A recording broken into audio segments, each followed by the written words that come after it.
This is a brief introduction to how to use Fluent, and in particular how to do the tutorial that's outlined in the PDF file in the assignment. And so we'll walk through at least part of the tutorial just so that you can get started. And the key is to carefully follow the instructions that are given in the tutorial. You will not download the zip file. Your goal is to create the files that are in the zip file, not to download those same files. So follow the instructions very, very carefully. Otherwise, it will make things difficult. So the first thing you have to do is you have to log on to the VPN, or VPN into the ICC. You'll have the credentials for this, your username and your password. So you'll log in, and once you hit that login, you'll come across a screen that's something like this. You want to select one of the two grad pools because there are those machines use GPUs, and that is where ANSYS is located, and the GPUs make it run much faster. So pick either grad pool 1 or grad pool 2, click on it, and of course you'll come to a standard Windows screen. You'll want to select Start, All Programs, ANSYS 19, Workbench 19. And you click on ANSYS 19, and it'll open up a drop-down menu, and that drop-down menu will take you to, you'll find Workbench 19.0 on there. You can click on it. I think your PDF is based on ANSYS 18.0, but fundamentally this tutorial is similar for both of them. I can't promise that there aren't some slight differences, but you should be able to work around them. So you get to this point and you click on Workbench 19, and this will open up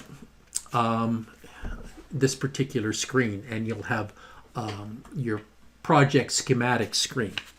And what you want to do on this screen is you want to select Fluent as per the instructions in the write-up. You'll click or double click on Fluid Flow Fluent, and what will happen is it'll open up a subscreen in the project schematic window, and you'll see something like this. And the first thing you're going to want to do is you're going to want to specify a designation for this particular calculation. Excuse me. And you do that by going down and selecting where it says Fluid Flow Fluent. You click on that and type in something that's appropriate. And they're suggesting elbow. And just to be consistent, carefully and completely consistent with the instructions, I suggest doing exactly what you're told and typing in elbow. And so this is going to designate a folder for some of your files, and subsequently you're going to want to save some of those files, and you save the files in a consistent manner where you click on File, there will be a drop-down menu, and that menu will include a save command. The save command on the first time, of course, will bring up a Save As folder, and you'll indicate how you want to save it. And once again, following instructions here, I'm saving this as elbow-workbench. Okay, and then in the tutorial, it follows on with a little bit of indication about this particular screen and the designations of these question marks and what it means when they're filled and non-filled, and what check marks mean, and various things like that. Now, you can always come up with an indication of what sort of files that you have in place, and so you can click under View, Files, and if you click that, it fills in the files that are indicated in the table that's designated by the arrow. And so this will tell you what files that you've got and what version of those files are there when they were created, etc., etc. So now it's time to actually get down to doing something here. And one of the first things you have to do is you have to create the geometry that is specified. And as you go back and you look at this PDF, you can see it's an elbow with an outlet or a small outlet in it.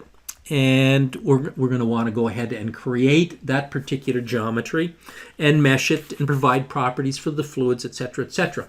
I'm not going to take you all that way, but we'll walk through part of this, okay?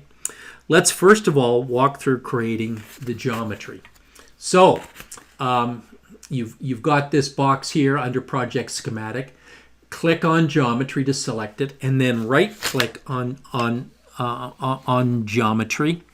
And when you right-click on Geometry, you're given another drop-down table.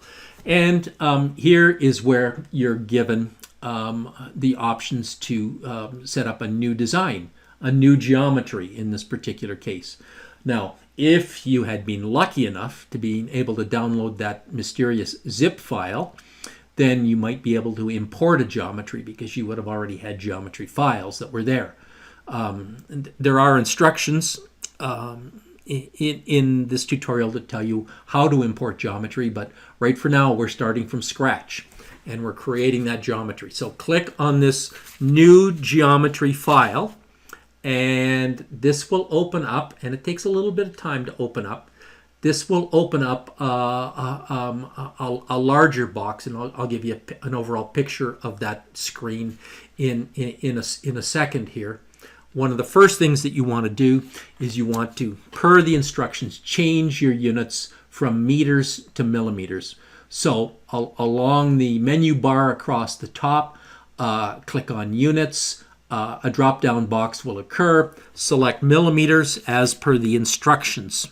Then we're going to create the geometries, and this elbow is a torus, and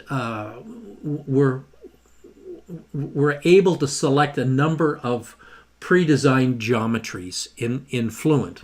And the way we go about doing that is we click on the Create button.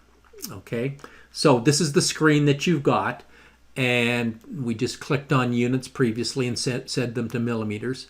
Now we're going to click on the Create button, and we're going to start to create a geometry.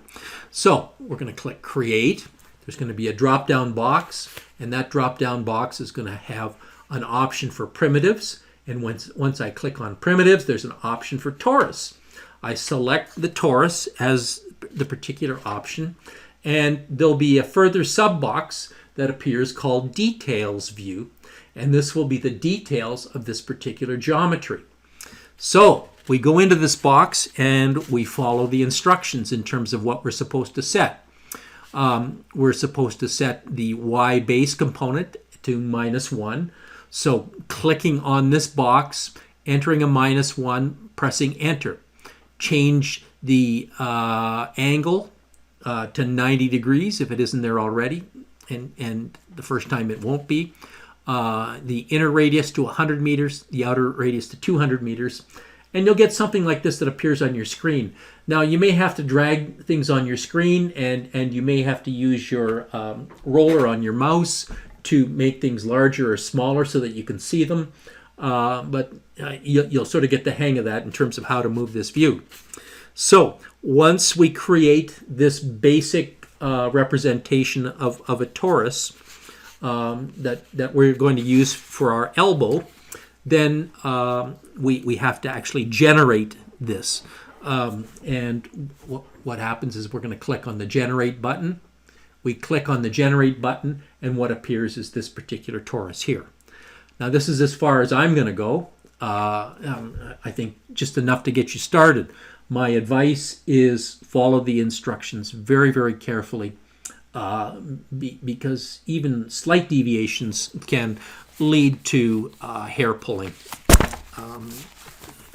So anyways, there we go. That hopefully that gets you started. And for those of you that experience difficulties with the request to download the zip file with the inputs, I apologize for that. But I think if you follow the instructions carefully here, you should be able to create this geometry and do these simulations without too much trouble.